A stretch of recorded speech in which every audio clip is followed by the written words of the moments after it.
صلوا علی الحبیب صلی اللہ علی محمد صلی اللہ علیہ وسلم۔ حضور غوث پاک رضی اللہ تعالیٰ عنہ کی سیرت میں یہ بات پڑھی کہ جو آپ کی صحبت میں ہزاروں لوگ حاضر ہوتے تھے، ہزاروں لوگ حاضر ہوتے تھے۔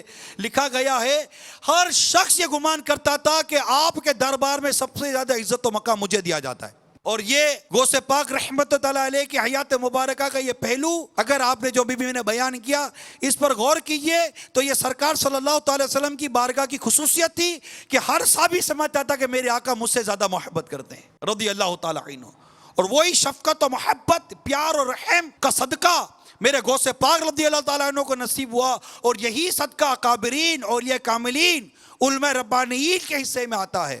میرے امیر اہل سنت جب اپنے پیر و مرشد قطب مدینہ ضیاء الدین مدنی رحمۃ اللہ تعالیٰ علیہ کی جو مختلف سیرت کے پہلو بیان کرتے اس میں یہ شفقت و محبت تو بالکل نمایاں ہے، اور خود امیر اہل سنت کی سیرت میں شفقت و محبت کا پہلو نمایاں ہے۔ سرکار غوث پاک رضی اللہ تعالیٰ عنہ نے نیکی کی دعوت کا سلسلہ بھی شروع کیا، اور 40 سال تک آپ اس کام کو بالکل کرتے رہے۔ ہفتے میں 3 دن بیان فرماتے، جمعہ کی صبح، منگل کی شام اور اتوار کی صبح۔ طریقہ یہ ہوتا کہ قرات ہوتی، قاری صاحب قرات کرتے، اس کے بعد آپ بیان فرماتے تھے۔ ابتداً میرے غوث پاک رضی اللہ تعالیٰ عنہ فرماتے ہیں ابتداً مجھ پر بیان واز کا اس قدر غلبہ ہوتا کہ خاموش رہنا میری طاقت سے باہر تھا۔ میرے اجتماع میں یا میری مجلس میں 2 یا 3 سننے والے ہوتے، مگر میرے سلسلہ کلام جاری رکھا۔ پھر ہجوم بڑھتا گیا یہاں تک کہ جگہ تنگ پڑ گئی۔ پھر عیدگاہ میں بیان شروع کیا، وہ بھی ناکافی ہوا۔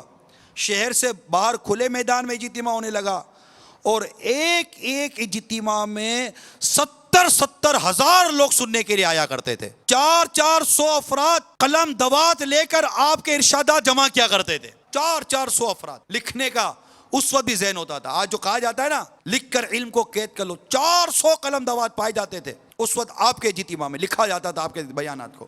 اور آج بھی آپ کے بیانات کے مدنی گلدستے ملتے ہیں، آج بھی آپ کے بیانات محفوظ لکھے گئے تھے بیانات آپ کے۔ جب آپ بیان کے لیے جلوہ فرماتے تو مختلف علوم پر مدنی پھول عطا فرماتے، اور آپ کے بیان میں ایسی ہیبت ہوتی تھی کہ سننے والوں پر گویا کہ سناٹا چھایا ہوا ہوتا تھا۔ پھر اچانک میرے غوث اعظم علیہ رحمۃ اللہ کرم فرماتے قال ختم ہوا، اب ہم حال کی طرف متوجہ ہوتے ہیں۔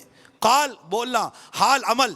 یہ سنتے ہی لوگوں کی حالت میں ایک عجیب مدنی انقلاب رونما ہو جاتا۔ کوئی آہو بکا میں مصروف ہوتا، کوئی مرغ بسمیل کی طرح تڑپ رہا ہوتا، کسی پر وجد کی کیفیت طاری ہو جاتی، کوئی کپڑے پھاڑ کر جنگل کی طرف نکل جاتا۔ کچھ ایسے بھی ہوتے کہ جن پر شوق اور ہیبت کے اس قدر غلبہ ہوتا کہ ان کی روح قفس سے عنصری سے پرواز کر جاتی۔ میرے غوث پاک رضی اللہ تعالی عنہ کے بیانات میں لاشیں اٹھا کرتی تھی، لاشیں، لوگ مر جاتے تھے، خوف خدا سے ان کی روحیں نکل جایا کرتی تھی۔ ایسی کیفیت تھی، کئی ہزار غیر مسلم میرے غوث پاک کے ہاتھ پر کلمہ پڑھ کر مسلمان ہو جاتے تھے، کئی ہزار غیر مسلم۔ اور وہ فاسق و فاجر، شرابی، جواری، گناہ کبیرہ میں، اللہ کی نافرمانیوں میں جو مبتلا لوگ تھے، ان کی تو اصلاح جتنی ہوئی اس کی تو کوئی گنتی نہیں ہے، اللہ ہی ان کی گنتی جانتا ہے۔ کتنے لوگوں کی اصلاح آپ کے بیان کے ذریعے ہوئی۔ ڈاکو، قاتل، کتنے ہی جرائم پیشہ لوگ تائب ہو جاتے،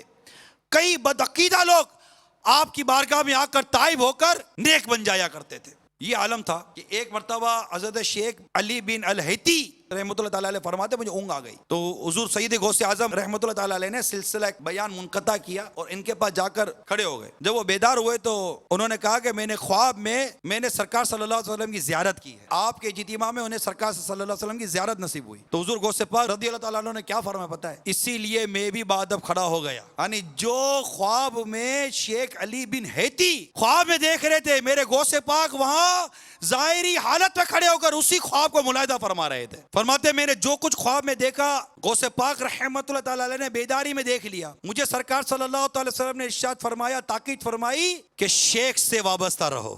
وہ مقام تھا میرے غوث پاک رحمت اللہ تعالیٰ علیہ کا کہ راوی کہتے ہیں کہ حضور غوث پاک رضی اللہ تعالیٰ عنہ جمعہ کے دن جامع مسجد جاتے تو لوگ بازار میں ٹھہر جاتے تاکہ ان کے وسیلے سے اللہ کی بارگاہ میں اپنی حاجتوں کی دعا کریں۔ ایک روز جمعہ میں آپ کو چھینک آئی تو مسجد میں حاضرین نے جواب میں جاتا کہ الحمدللہ رب العالمین، تو ہم یرحمک اللہ کہتے ہیں، تو حاضرین یعنی اللہ کی آپ پر رحمت ہو. تو آپ کو دعا آپ کے جواب میں حاضرین نے کہا اللہ تعالیٰ آپ پر اور آپ کی بدولت ہم پر رحم نازل فرمائے. یعنی لوگوں کی یہ ملی جلی سی آوازوں کو سن کر مقصورہ مسجد ہوا کرتا تھا پہلے. مقصورہ مسجد کہتے ہیں کہ پہلے بھی جو خلفاء ہوتے تھے ان کی جانوں کا خطرہ ہوتا تھا, تو مسجد میں ہی ایک مقصورہ کمرہ نما بنایا جاتا تھا. ایسی ترکیب سے ہوتا تھا کہ جو خلفاء ہوتے تھے وہ اس کمرے میں, مقصورہ اس کو کہتے تھے, مقصورہ مسجد, اس کمرے میں آ کر نماز پڑھتے تھے.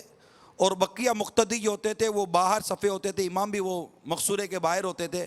مگر وہ خلفاء وغیرہ جن کی جانوں کو خطرہ ہوتا تھا, تحفظ کے لیے اس وقت مسجد میں مقصورہ بنایا جاتا تھا, اس کو مقصورہ مسجد کہتے تھے.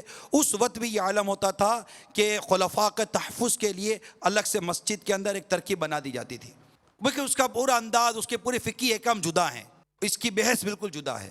جب تک اس کی کوئی پوری بحث نہ پڑے اور علماء اہل سنت سے مکمل طور پر اس کی آگاہی نہ لے, اس کو کسی ایسی باتوں پر قیاس نہیں کرنا چاہیے. البتہ یہ ضرور تھا کہ اس وقت تحفظ کے لیے ایک مقصورہ, ایک کمرہ الگ بنایا جاتا تھا جس میں خلیفہ وقت آ کر نماز ادا کیا کرتا تھا اور مقتدی اس کے الگ ہوا کرتے تھے. خلیفہ اور وہ مقتدیوں کو نظر نہیں آتے تھے. تو جب انہوں نے مسجد کے اندر خلیفہ نے جب یہ آوازیں سنی تو پوچھا کیا ہوا, لوگوں کی اتنی ساری آوازیں آ رہی تھی. تو بتایا کہ شیخ عبد القادر جیلانی قدس سر النورانی کو چھینک آئی. تو لوگ اس کا جواب دے رہے ہیں. خلیفہ خوفزدہ ہو گیا کہ جب شیخ کی چھینک کا یہ حال ہے تو ہمارا شمار کہاں ہوگا بھائی. صلوا علی الحبیب صلی اللہ علی محمد صلی اللہ علیہ وسلم.